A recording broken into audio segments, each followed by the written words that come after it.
This is talkSPORT. It's Sam Matterface alongside Alex Crook and Scott Minto with Selco Builders Warehouse. Check out this month's real deal at selcobw.com. Let's hear from Mikel Arteta. His team go to Burnley at the weekend, looking to keep yet another clean sheet. I'm just scrolling up my list here. They haven't conceded a goal, Arsenal, since they conceded one against Newcastle on September the 28th. Here he is speaking today. It's a big opportunity what we have ahead of us, but we have to continue with that level of consistency, and we know how difficult that is. And tomorrow is going to be an extremely tough match for us, and we're going to have to, again, hit those performance levels to end the game. Alex is not happy about Mikel Arteta possibly winning the league. He said he's going to be unbearable if he wins it. I said he's a nice bloke. He used to live in my town in Didsbury. Used to see him in the cafe when he was the assistant manager. To be fair, it's not Mikel Arteta I'm worried about being unbearable. It's every Arsenal fan that's ever walked the face of the earth. They are going to be a nightmare. Mrs. Crook is an Arsenal fan. Well, there you go. That's a prime example. You're out of order.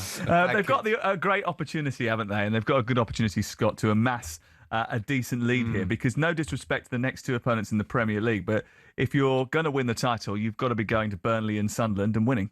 Well, yeah, but, you're right. With Burnley, the greatest respect to them, both of them have just got promoted. I think Sunderland away will be really difficult the way they're playing at the moment, but I can see them getting 6 points out of 6 in that. They've got Slavia Prague in between. They're doing really well in the Champions League. After the international break, they've got... A little tougher. They've got Spurs, Bayern Munich, and then Chelsea. Yeah. So it's a hell of a month, especially after the international break. But, they've come through already what was a very, very difficult start. I know someone was saying, Opta said that United had the most difficult start. Arsenal must be a close second. Well, if you think they went to Old Trafford, they went to Anfield, they also took on Nottingham Forest at home. And Nottingham Forest last season finished in the European places. They've taken on Manchester City at home.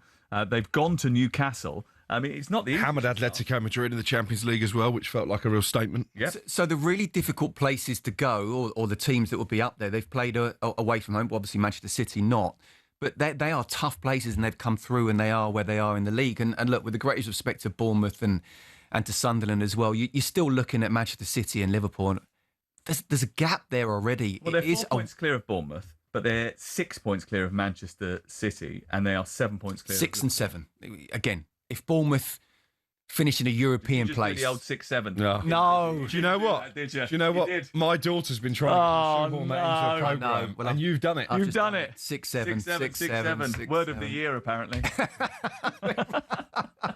You didn't mention Manchester United there. I've got Liverpool and level on points with City, by the way. Who haven't changed their manager. There was a reason for that. Go on. You also didn't mention. Fight the corner. You also, he's not going to. He's mentioned Chelsea. He's got no fight. he's done well for the last 3 hours. He's barely got breath today.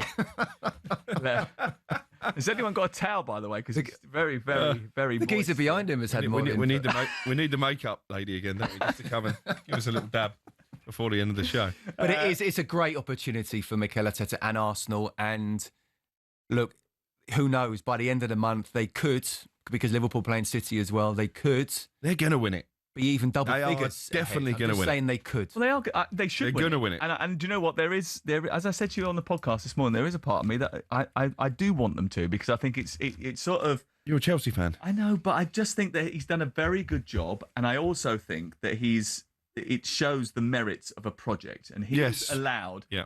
He was allowed to be given. He was given the keys to the castle.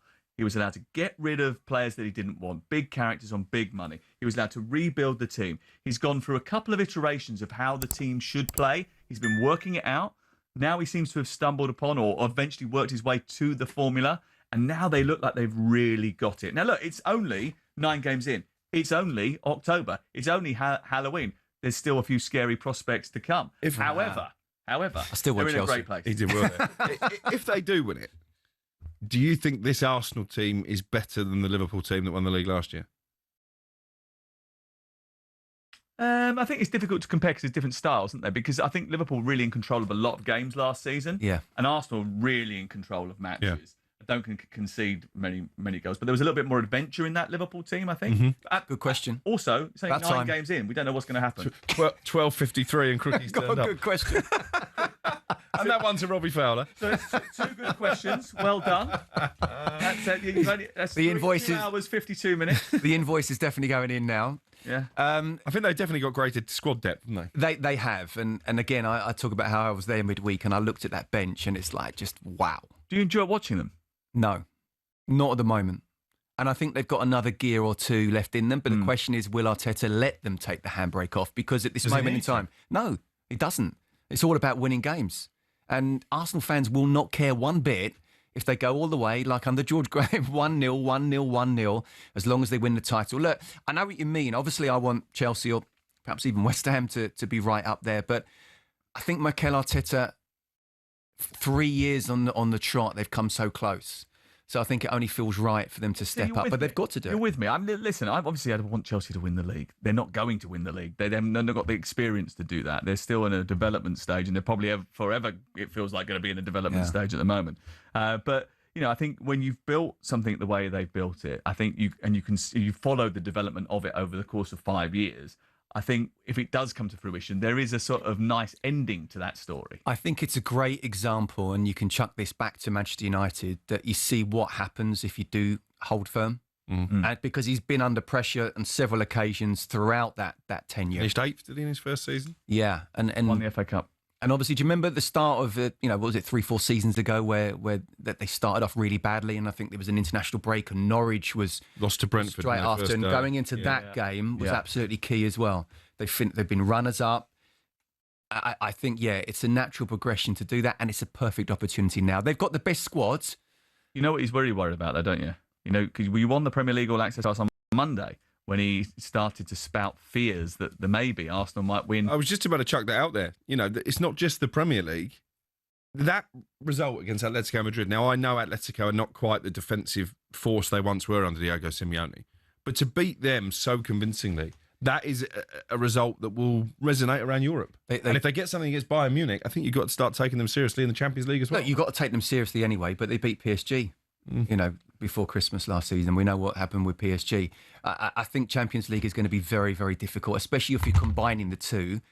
But I think put not all your eggs in the basket of Premier League, but if they win the Premier League and nothing else, that's a sensational season. And that would be, I know Arsenal haven't won the Champions League ever, and they have won the Premier League, but that's almost like saying we're king of our castle. Okay, look, we know you're in charitable mood today because you're feeling Very a much little so, bit, very generous. a little bit What do you want? hungover. Would you like to address and maybe apologise to Frank Lampard for his excellent success at Coventry City? You've given him a little bit of stick in the past. Do you want to say how good he's been this season? He's doing brilliantly. The standout team in that championship doesn't mean that he wasn't a success, or wasn't brilliant at Chelsea what was that? Wasn't brilliant at Chelsea second time round. You can't change No one was brilliant that history. time around. But No one stood a chance second time round But- when he came in. Listen, I'm pleased for him. Finished fourth. I'm pleased for him because what you want is young English managers doing well. Yes, absolutely. Finished fourth when they sold Eden Hazard, had the transfer Absolutely. ban, which is an incredible achievement. At Derby, did well in his first season. Won the Nearly got Champions them League into 4 the- months after he left.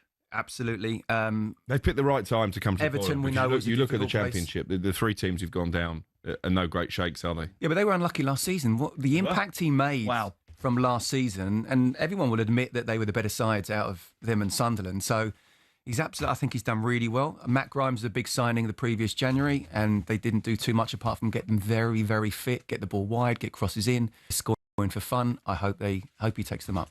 You didn't back any winners when you went racing yesterday, I was told by one of the sources that went with you. 8 races, I didn't make a single pound. I Not did there. I had a hear winner that. at Stratford, but that wasn't I did very hear helpful. that. Any tips for the rest of the day?